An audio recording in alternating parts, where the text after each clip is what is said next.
All right, why don't we get started? So thank you all for joining us today. Hopefully we'll spend about an hour running through this 4 steps to move from overworked to effortlessly helpful, a topic that was inspired not only by the current shutdown, but by the industry in general.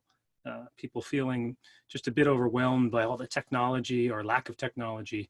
And we went back through our database and figured out that most people in adopting technology go through the same 4 steps. So we're going to share them with you today. With that, no further ado, my name is Peter Bish. And if you watch this presentation all the way through to the end, you're going to see what 90% of construction managers, the mistake they all are making and how to avoid that. It's a timeless but simple and seldom spoken about concept that's been transforming people and companies and employee cultures actually for generations.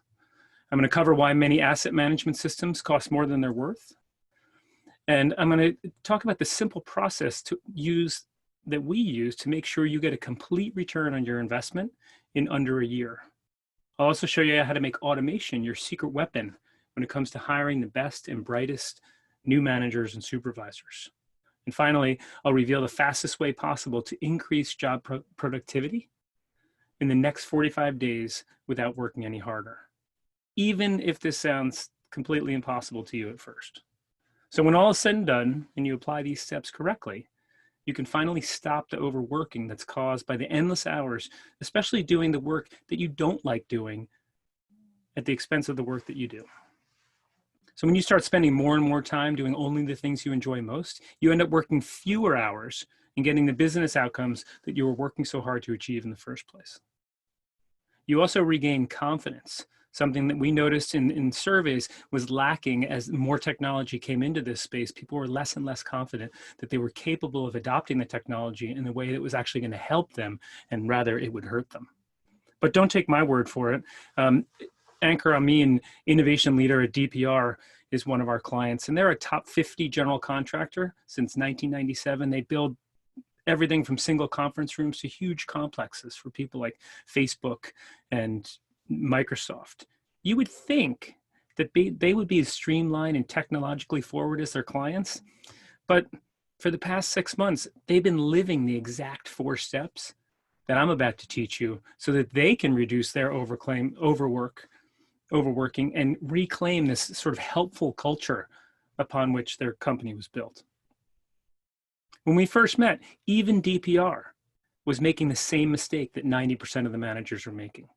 Ankur heard us speaking at a conference, and he heard us say just that, and he knew he had to meet us. So let's just say through our partnership today, things at DPR are very different.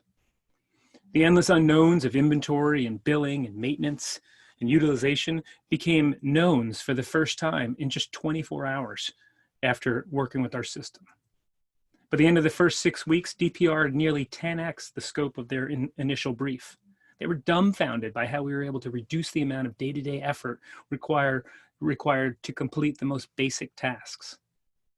Their return is nearly incalculable because the tasks that used to take hours take seconds. Literally, they spent hours before they met us, and now they're spending seconds, remotely, nonetheless. The only things that keep DPR up at night are the possibilities. And Ankur can attest to this. He's constantly thinking of new ways to apply the 4 steps that I'm about to share with you. Gary Tucci, the CEO of Patelco, a utility contractor that do business all across the Pacific Northwest, and they're an operating unit of Quanta Services. And this is important in one of the stories that I'll tell later in the presentation. They went through these 4 steps, and they reduced a single line item by more than $1 million and avoided fees of more than $900,000 while they were at it. These savings alone covered their investment by a long shot in less than 10 months. And like DPR, once Patelco reached a level of effortlessly helpful, they never took their foot off the gas. They continued to ask us what else was possible, and a year later, we are still growing that list with them. And in the case of Patelco, years later, we're growing that list. And much of this stems from how the relationships began. Well, Patelco came to us saying they were losing $2 to $3 million of tools every year. That's a big problem. That's not really how we started with them. We wanted to reduce that number dramatically, but we knew we couldn't start by boiling the ocean. And they didn't know where to start either. So we said, start small and let's make the path by walking. We'll find your tools, but let's set it up. So we walked them through the 4 steps, and nearly overnight, they realized what was going on. They realized in the third of the 4 steps where all their tools were going, but I'm getting ahead of myself. You'll hear more of that story in a minute. So despite all of the success we've had, in our heart and soul, we are just like you. We know what it's like to wake up each morning with this to-do list that's too long to manage, that punch list that never seems to be finished, that feeling of hopelessness that things will never change. Any one of our clients, big and small, can share the same struggles that we had before we discovered these 4 steps. And we know exactly what it's like to feel like you're spending more than you think you should in both time and money in search of this elusive improving productivity or improving efficiency per worker. And we know what it's like to be afraid if you invest any more, you won't be able to pay for it. You may even have paid for systems that you own right now and thinking they've been a total waste of time and money. We're no different. And I'm just a guy who discovered this 4-step system buried in a pile of success stories that were sitting right in front of me. Remember the old saying, if you want the success that someone has, do what those people do? Do what those people do. In the next 25 minutes, I'm going to lay out exactly where to focus your efforts and exactly how much those efforts will help your life and business. And I hope you're ready. After this, we'll have everything you need to experience the same freedom and enlightenment that our best clients are experiencing. Sounds pretty good, no? You'll discover the freedom of waking up each morning knowing what needs to be done. And that by doing those things, your business and your workers will be the best they can be. But before we go there, let's pause for a moment. In the classroom, I might see eyes glazing over, but I can't tell that here. And this Zoom webinar platform is new. I can't see the other faces. So I put together a couple questions to see and to save people time if this is not for them. I'm going to ask a couple questions. This presentation is really only for you if you're currently feeling like no matter how hard you work and no matter what you change about your work, nothing is likely going to make it much better. This presentation is for you if you wake up each morning wondering how you can possibly help make work better and less stressful, but have a list in your head that's too long, so long actually that makes you dizzy. It's for you if you arrive at work worried that if you forgot an important detail from yesterday, that it might throw off the team's plans for today and put you behind schedule. This presentation will help you if you dream about the idea of taking a few days or weeks off to re-examine how your entire operation could be run more efficiently. And this is definitely for you if you find yourself feeling a little jealous of other companies or industries that seem to have all of their ducks in a row while it looks like they're barely trying. We looked at those companies that had all their ducks in a row. We broke it down and re-engineered it, reverse engineered it into what you're about to hear. So if any of those feelings sound like the feelings that you may have had in the past few hours, days, months, or years, then you're in the right place. Let's continue. The secrets of this system have been perfected over the last 10 years at Recon Dynamics and over the last combined 100 years in the working group that we have assembled.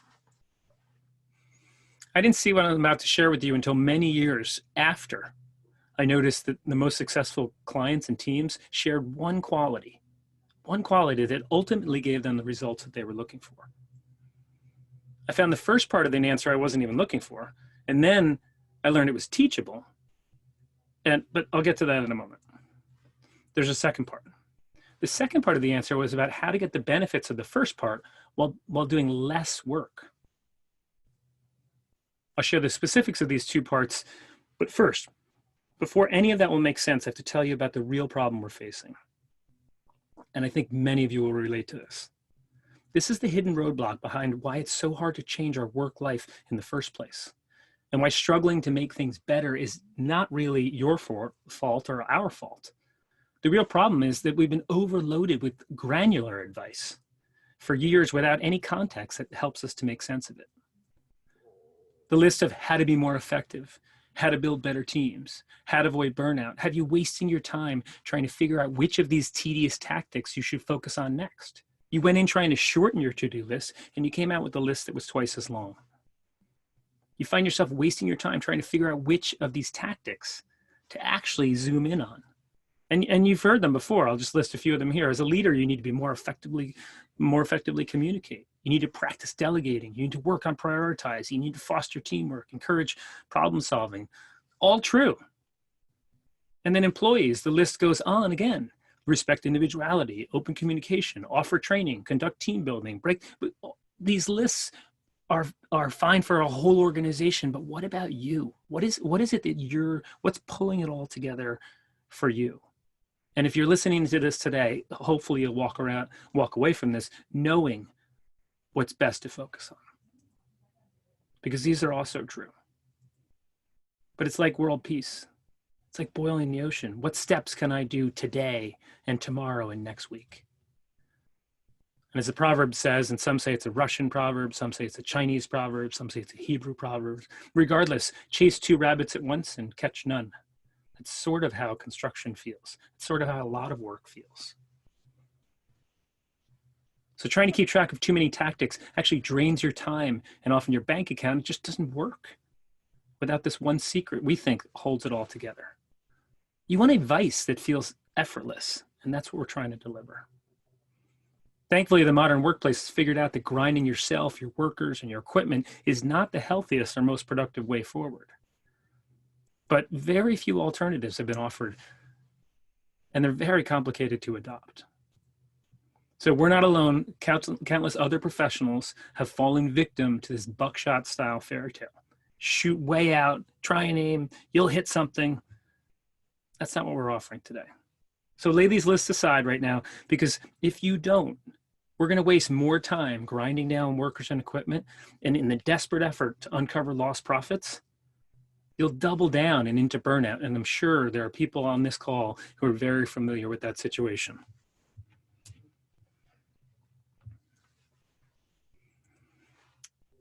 So while you're glued to your job 10 to 12 hours a day, your family and friends are shaking their heads, wondering when you're going to give up on the crazy schedule. And the whole time you ask yourself, when is any of this going to change? And as you can imagine, I have news for you. No matter how strong you are, you're going to give up eventually. You'll give up on building your dream company. You'll give up on creating this real freedom, because that's what happens to most people. And the most successful people find 1 or 2 things to focus on, and they get out and they find that freedom. And we looked at those people, and we're going to share that with you today.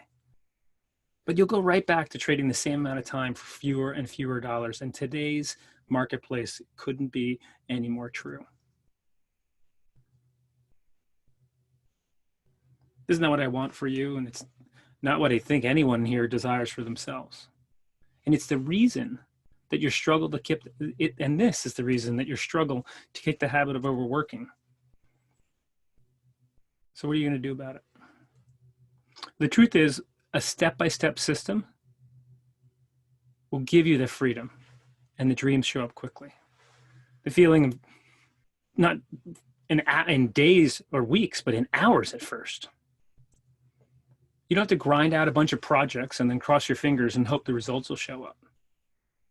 But if you keep spending time with the outdated strategies, the freedom's never going to show up. You're not going to get back on schedule. You're not going to get back on budget. You're not going to get back to having the right team for each job. But enough about that. Let's dive into the specifics that we have for you today. These are the same specifics, same exact specifics in the case studies that I'll show you that we use to build teams to be 2, 5, sometimes 10% more productive without working any more hours. And in some cases, working less hours. The most important part of the program is right up there at the top. And it's this belief in being effortlessly helpful. Every one of us wants to be helpful, but it costs something. Either it costs our time, it costs our emotions. Not a single person will admit to saying, I don't want to be helpful. It's baked into us. So once you understand this, you'll know to the penny how much time, effort, and money you'll save on each job. But before I explain that, there's one thing you should absolutely avoid doing if this program is to work. Now this, if you don't pay attention to anything else for the next 25 minutes, this one thing you should absolutely avoid doing is shocking to managers in this industry. It's probably going to surprise you because most of us start by doing the same exact thing. And it kills the possibility for change to occur in your business. It's okay to talk about it, but only at the exact right time. Because if you don't, it'll blind yourself and your company to growth opportunities in time or money. And without using this, the 4 steps upon which this depends, will run you right back into the 90% mistake that everyone else is making. So this tip, it actually forces you to work less, and it draws helpful people towards you. And by doing that, it inspires you to respond in the equally generous way. And this is how it works. You start by removing yourself from the problem. And then, I know this sounds strange, stop pretending that you know everything that's going on at each site at any one moment. It doesn't mean you don't know it. Stop pretending that you know everything. Critical. Don't mention how many tools are there. Don't mention how many are running. Don't mention how many are missing. Don't mention how many are rented or how many are overdue, unless you have proof. In all of your communications, your clients, managers, executive, do not mention details about tools and equipment unless you can prove it. If you can't prove it, don't mention it. Now, what's interesting about this, as scary as that sounds, this attempt at accountability by project managers way before technology has been shown to be the most significant source of stress and uncertainty that leads to overworking. We panic because we're not sure. And the cost associated with this panic is staggering, and you're about to see that. The interesting part is the moment you admit to not really knowing, people begin sharing with you how valuable that information is to them. If you tell them you don't have the information or you don't know the information, they'll load up the day with reasons they need that information. And during those conversations, if we listen, it'll help you start the usually dreaded process of getting buy-in, the need to know that information, the need to prove that information. They are proving it to themselves by telling you why they want it. So when the technology shows up to give it to them, to prove it to them, they've already bought. They're already in, which is half the battle of technology adoption. The reason this works, psychological reason this works, a little sidebar, is because unfinished or unanswered challenges are more memorable. There's a name for that effect. I can't remember what it is. And the people who rely on you for this data will remember that they're waiting for the data because it's unfinished, because you never gave it to them. So now you are on the tip of their tongue all the time. They're waiting for you to deliver. And as you will see in the next few steps, you'll eventually provide that, and it'll be way more than they expected. Win-win for everyone. Not to mention, you'll do that without exerting any more effort than you do now, and maybe less. So in the meantime, you can help them look at some of their needs in a new light, because you'll hear the problems stated in new ways. And this brief stage of not knowing is an opportunity to listen carefully for the value that you and others provide. Remember CEO Gary Tucci at Patelco? He started out thinking that he knew what was going on everywhere, except of course for the stuff that was going missing. And most CEOs, we would hope, like to know as much as possible. So what he did is he outsourced this idea of not knowing to us. And of course, we had no option but to show up not knowing anything, not our company, except that we were looking for $2 to $3 million of missing equipment. In our state of not knowing, we innocently put wireless tags on each of their most expensive assets and receivers on a few trucks and yards, and then we sat back to watch. To our surprise, all of the assets that he was looking for were there. Nothing was missing. How is that possible? Assets he thought were missing were hiding in plain sight. You see, each Patelco yard pays Quanta, their parent company, a rental fee when one of its own assets leaves and returns to the same yard. The key there is one of the yard's own assets leaves and returns from the same yard. So under that system of Patelco, if a yard mistakenly ended up in possession of another yard's piece of equipment, there was no incentive not to use it. If they used the other person's equipment, there was no way to track it and no one charging rent. So Quanta wasn't getting its money. In essence, yards were using hidden assets from other yards to get their jobs finished without having to pay corporate. Meanwhile, the yards that were missing their equipment were reporting them stolen because there was no centralized way of tracking them. So their existing tool and asset scanning system was so time-consuming, underutilized, poorly maintained. It lacked the ability to automatically see assets coming and going from one yard to the next, a seemingly simple process. The dead batteries and the maintenance of the system cost more in labor than it was worth to maintain. It was giving a false sense of security. It was giving a sense of knowing when they didn't really know.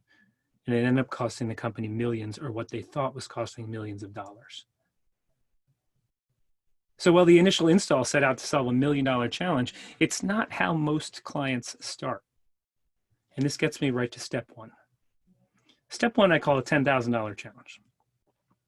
The study of our clients revealed that most of our relationships start around a discussion that either yielded $10,000 of additional revenue or saved $10,000 in a year by automating a process. For places like Patelco or DPR, $10,000 is a drop in a bucket. But when it comes to crimpers and saws that get left behind at sites when the weather is at its worst, this $10,000 adds up quickly. So we solve for that problem along the way. But other clients have been different. That's a tool location problem, finding and losing tools. For DPR, it was about tool utilization. Encore saw right away. With multi-axis accelerometer tags, DPR could detect from a distance whether a rented piece of equipment was still being used on a project. This was gold to him, because a 30-second scan of utilization reports once a week could inform his managers to off-rent idle equipment before the next billing cycle. Talk about a $10,000 problem. As you can imagine, one extra week of a choice asset sitting idle could easily create a $10,000 problem very quickly.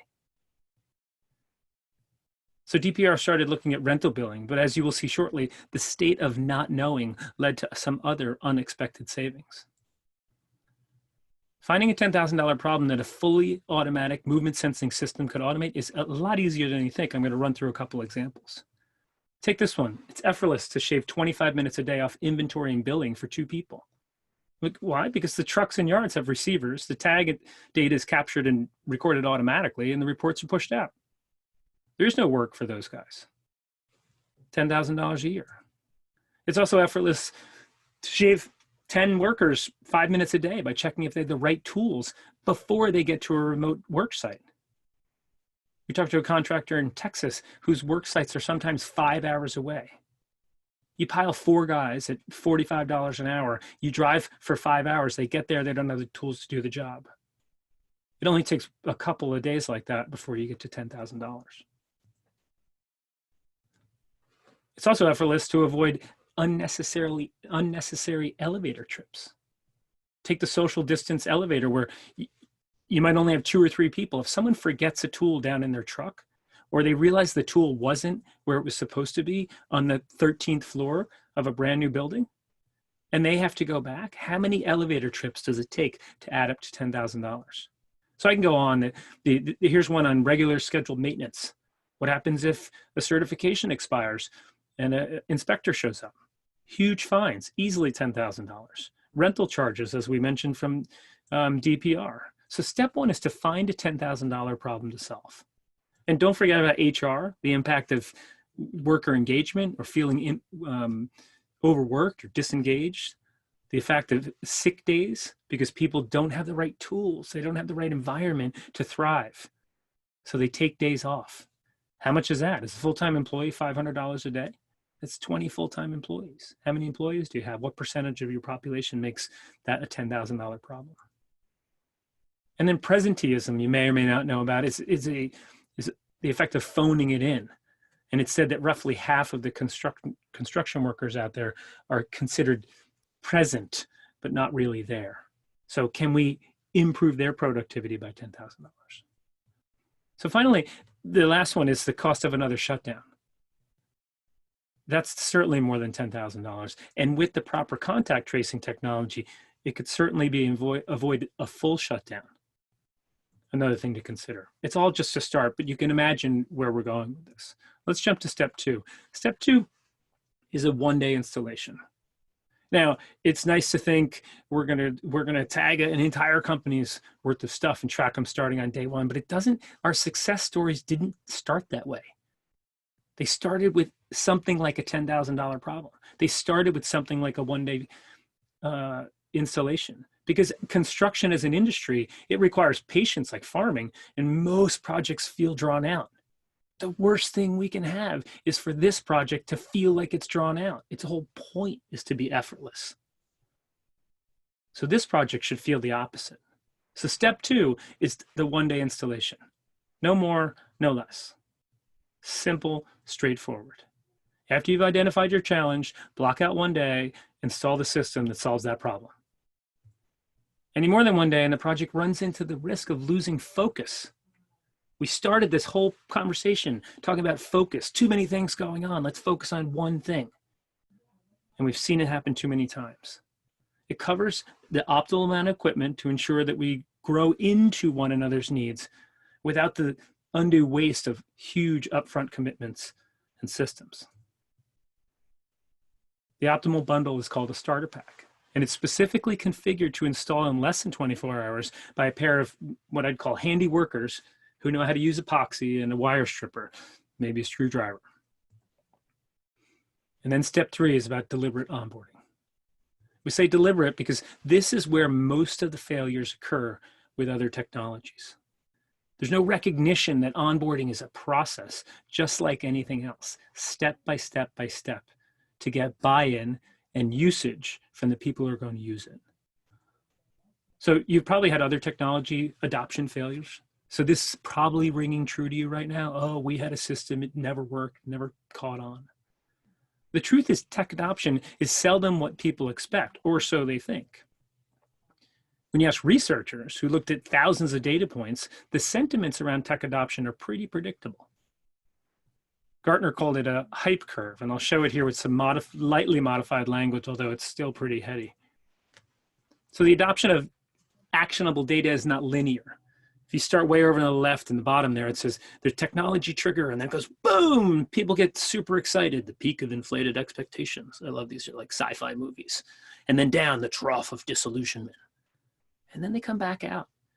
And the curve sort of levels out somewhere in the middle from the technology, the trigger, and the expectations, and you end up with progress. It's in that trough of disillusionment, that downswing, where most people quit. Ankur captured again best. There's resistance to new technology all the way up until it makes it to the workers, makes the workers' life easier. So until it shows progress, and until you're way out on the end of that arrow, it's not done yet. So our onboarding process is has a 6-week plan. After each week for 5 weeks after the starter pack is installed, we set up a scenario to test. So the scenarios serve 2 purposes.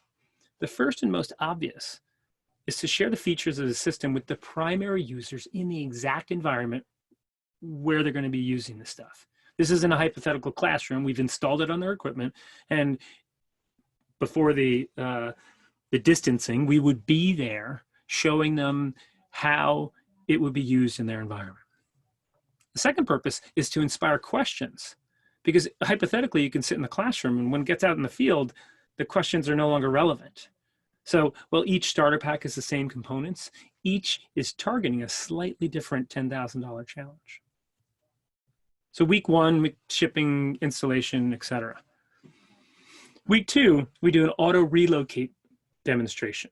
And I'll get into some of the details here because I think it's important to show that this 6 weeks covers everything basic that you would want to do with the system.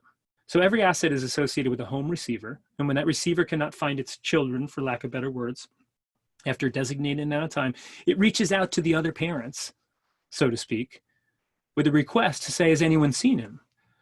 And when no one sees it, then they report the tag missing. But the whole system works together. And this auto relocate allows one parent, one receiver, to tell another parent, okay, you can look after him for a while. So that's the auto relocate demonstration. Week 3, we do a geofencing. It's pretty straightforward. We show how fences are created. They can be named in the system beyond cryptic GPS coordinates. So if your storage thing, everyone calls it the red barn, then label it the red barn in your system. We show how fences are created and then how you can show up in a truck that doesn't, with your receiver, and recognize that geofence area as an entity. So it's not just a group of GPS coordinates on a tag. We also show how active tags can retain data when the receiver is not present. So if you leave stuff at the red barn and someone goes and moves the stuff at the red barn or uses the stuff at the red barn, but there's no receiver to say that, when the truck mounted box comes back, the receiver automatically collects data up to 30 days and with some sleep algorithms up to 60 days so that you know if there's been any activity in what you thought was idle equipment. Priceless. The nice part is in week 4, there's been some personal activity, some relevant activity. So your dashboard becomes something that you recognize. You see your own stuff in it. So we spent some time with you poking around all the software features at this point so that you can ask questions about how you can make it better, we can make it better for you. And you're going to see an amazing example in a couple of minutes here. Week 5, asset recovery demonstration. So when the asset's reported missing, it'll indicate the last known location. That is to say, it's missing from its associated person, and then it sends out missing to the, quote, other parents. And then we have you go through this motion to figure out the different iterations of that. And then the final one, week 6, maintenance sensitive asset utilization. This is demonstrating how the data can be made relevant for various things beyond just trigger pulse. And this leads us to the final step. Step 4, taken by our most successful clients. And step 4, I call it think custom, because during week 6, we look back at all the data that's been collected and the questions that come up, and inevitably, people look at data in different ways. Their $10,000 problem is a slightly different twist. And I think this example, this coming up, says it all. So we discuss how and where the data is being gathered and how it can be made more useful. So here's this example. It's a simple one. A client noticed on their report that a drywall sink was only being used 1% of the time. Well, 1% of the time, one could be tempted to off-rent that sink as idle. But digging a bit deeper, nothing could be further from the truth. That sink could actually be the $10,000 problem that they were trying to avoid. In this case, the relevant data was not at all about percent utilization. I mean, there are 1,400 minutes in a day. If a sink is used for 10 minutes, that's less than 1%. There's your 1% number. What we wanted to know is if other drywall tools were used that day, then the contractors need to use the sink. If they don't use the sink, it's an indicator the contractor may have washed drywall materials into the public sewer. That puts the job at risk of a hefty fine. So now, in looking at this data, if the sink was not used, that's the exception. So we group data into relationships that only make sense when they're taken together. In every case, exception reports work this way. It's not about all of the data. It's only about the data that makes an exception or the relationship of one data bit to another data bit. And depending on your $10,000 problem, these numbers are different. We can supply all the numbers, but it's about how you customize them so it makes sense for your organization. And talk about not overworking. Stop looking at all the data. Just look at the data that suggests something is out of the ordinary. Okay, that was a lot to cover. First 40 minutes, got a couple more minutes here. You're probably feeling overwhelmed or confused, and that's okay. But you have two choices, because I don't want to give you 10 choices, because then it's hard to make any choice. Two choices of where to go from here. The first choice, take this information and try to go it alone, and you might see some success if you took really careful notes. There are a lot of little nuggets that you may not have thought of that change your perspective, that make your workday just a little bit better, and I hope you find some of those. And choice two, some would call the wise choice, skip over all that trial and error. Skip over the frustration of going it alone and learn the system straight from the people who uncovered it, us. Now, at this point, I could probably start telling about some wonderful new product or video or course or nonsense, but I'm going to get real with you. If you're a pro, you probably invested in a bunch of this stuff by now. We're not asking you to invest in anything. But we do know there's no substitute for live help from a living, breathing expert. Here we are frustrated on the one side of this Zoom call. I can't hear you. You can type to me, all sorts of other things. And that's why I want to offer this to you today. I'm Peter Bish, and with the team at Recon Dynamics, we know that we've developed the most agile, semi-custom tracking system on the market that pays for itself in less than a year. We're not afraid to talk to anyone about it. And we want to. We want to do one-on-one calls with everyone who has a $10,000 problem that we can help to solve. Who knows, we might not be able to solve it. So each month we reach out and we take on a maximum of 5 new challenges. And those come on a first come, first serve basis. Fortunately, it's the first of the month and we're filling our July slots. So we're setting up these 45-minute calls starting right now to pick up the July group. And we get on the phone and we do this thing called the Reconfidence session, where we break down your specific challenge, that frustration, and whatever current technology you have, and then we build it back up so you can confidently get a crystal clear picture of these 3 things. The first thing, let's get a clear picture of your $10,000 challenge based on your workload, and then map out an exact plan of attack so you can get on the fast track away from overworking. That little unfinished challenge will always be there until we create a plan of attack. Second thing, the estimated number of months it will take to recoup any investment in the technology. We'll literally run through a detailed ROI calculation right there on the call. We'll share the screen. It's based on 10 years of client experiences, and we'll get as close as we possibly can to say, $10,000 problem, what's it going to take to pay for this? And the third, we're going to figure out your potential. Because, well, we start with the small problem. What else is going on? Because whatever you're doing right now, I bet good money, you're working way too hard. Or maybe you've given up trying. Let's open those where you gave up and let's try more. If you give us 10 minutes, we'll help you to discover exactly how and where to focus your energy. And how can I promise these things? This is what we do all day, every day. It's what we love doing. We help clients just like you be more effective in less time so they can have their lives back. Even if you don't have dozens of job sites or hundreds of workers or massive tech infrastructure or huge clients like Facebook or even an MBA. Even if you don't have any of that stuff. Even if you have it, but you just don't use it. We'll show you how to work with less effort, with more confidence, and in a way that allows you to have life outside of work too.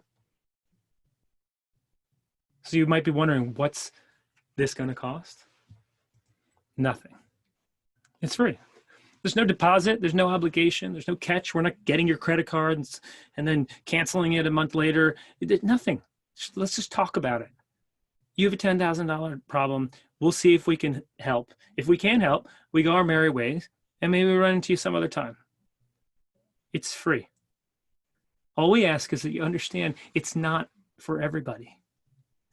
So this is only for you if you're a real professional. And there are a lot of, startup true amateurs, but most of the people I can see on this call are from large or medium-sized professional organizations. This is dead on for you. There are dozens of $10,000 projects that we would love to see if we can help on.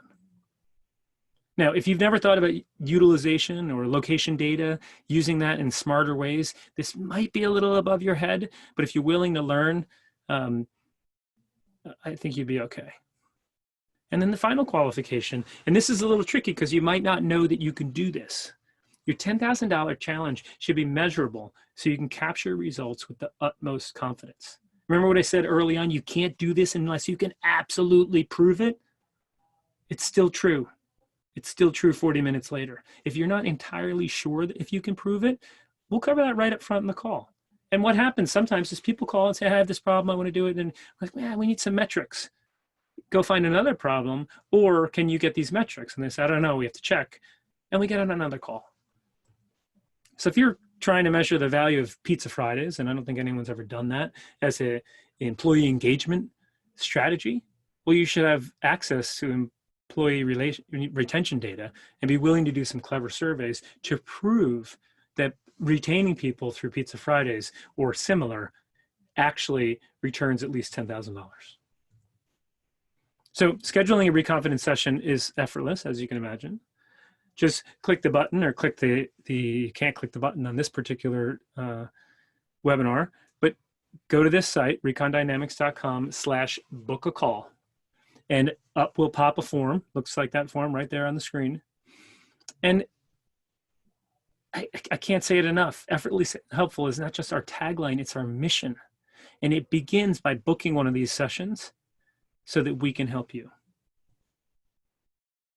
I'm Peter Bish, and this is the link, recondynamics.com/book-a-call, and hope we talk soon.